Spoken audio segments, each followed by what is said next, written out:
সম্মানিত ভিউয়ার্স, এই মুহূর্তে দেখতে পাচ্ছেন ফতুল্লা রেল ব্রিজ। অর্থাৎ এই রেল ব্রিজ দিয়ে পদ্মা সেতুর ব্রিজের নিচ দিয়ে যে রেল চলাচল করে ঢাকার সাথে যে দক্ষিণবঙ্গের যে রেলের যোগাযোগ, এই ব্রিজের মাধ্যমেই মূলত এই ব্রিজের নিচে এই মুহূর্তে রয়েছে ঢাকা বরিশাল রুটের বিলাসবহুল লঞ্চ এমভি সুন্দরবন 16। সুন্দরবন 16 লঞ্চটি ঢাকা থেকে যাচ্ছে বরিশালের উদ্দেশ্যে। তো বরিশালের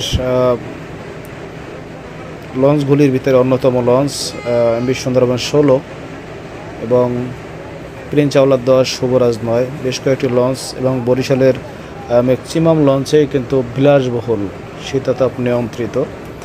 তো এই মুহূর্তে ব্রিজের নিচ অতিক্রম করছে বরিশালগামী লঞ্চ এমভি সুন্দরবন 16। কিছুক্ষণ আগে সুন্দরবন 15 গিয়েছে বরিশালের উদ্দেশ্যে।